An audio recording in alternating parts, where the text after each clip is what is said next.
The Ambassador of the People's Republic of China to the Bahamas, His Excellency Shan, on an official visit to Grand Bahama today. This morning, he paid a courtesy call to the Minister for Grand Bahama, Minister the Honorable Dr. Michael Darville, and Ambassador Shan held a private discussion on trade possibilities with China. The high-level talk centered around building the industrial sector with a focus on light manufacturing, agriculture, and the possibility of developing a mariculture industry. Minister Darville also talked about the need to establish a local cultural exchange program in conjunction with Chinese officials. The Chinese delegation arrived on Grand Bahama on Tuesday morning for a busy two-day visit. His Excellency Shan and his party also paid a courtesy call on executives at the Grand Bahama Port Authority. Well, the Chinese ambassador is calling for closer ties with China as he shared his vision for a more economically viable Bahamas. This afternoon, he was a guest speaker during a luncheon meeting hosted by the Grand Bahama Chamber of Commerce held at the Ruby Swiss restaurant. Joan Davis-Roll reports. It was a cordial welcome for the foreign diplomat as a cross-sector of the Grand Bahama business community were on hand to greet and meet the ambassador of the People's Republic of China in the Commonwealth of the Bahamas, His Excellency Shan. This marks His Excellency's second official visit to Grand Bahama, and from the onset he noted one of the many attributes that makes Grand Bahama, known as the nation's second city, with all its infrastructural natural landscape, second to none. We arrived at Nassau and we also face traffic jams. And we never worry about a traffic jam in Grand Bahama. His Excellency, with the assistance of an interpreter, then seized the opportunity to challenge local business movers and shakers to forge a partnership with China. With China's population in the millions, greater emphasis, he says, should be placed on boosting this country's tourism sector. The number of Chinese tourists who visited foreign countries last year reached 72 million. As you know, there are about 1.3 billion population in China, but only 2,000 visited the Bahamas.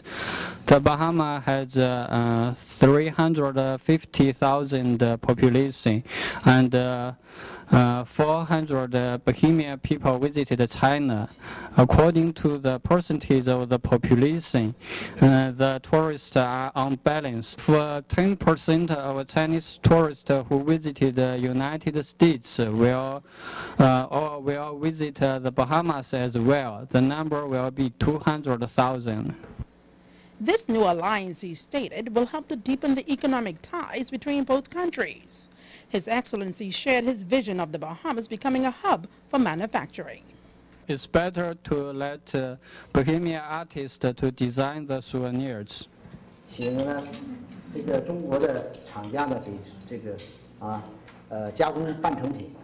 The Chinese company will manufacture the semi-productive commodity souvenirs.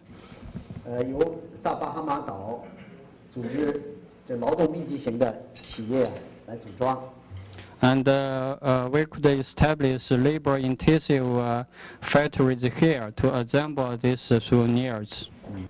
Looking to the future, His Excellency also proposed uniting both countries economically and culturally.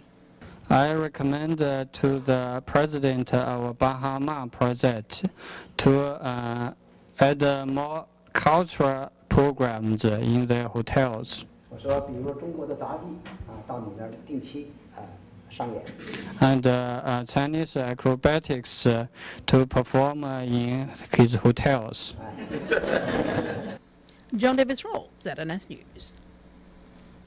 The Chinese ambassador also joined the Minister of Education, Science and Technology, Jerome Fitzgerald, on a visit to the Beacon School this morning. Megan Shepard picks up the story.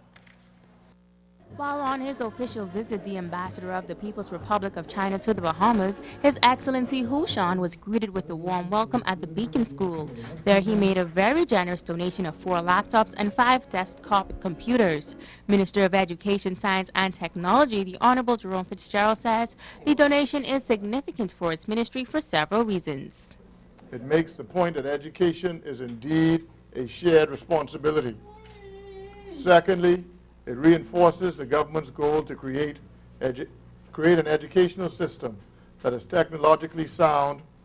And thirdly, it underpins 2 of the 10 initiatives outlined in the Charter for Governance, namely the transformation of our schools into technological centers and the emphasis on special education. Fitzgerald says he is especially pleased because the laptops are going to the special education schools on the island, which include Program Shore and the Pay Center.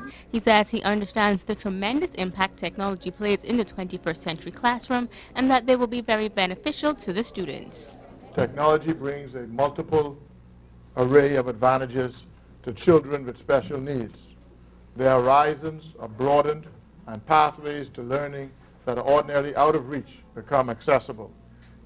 The impossible becomes possible, especially for those students with dexterity and communicative issues.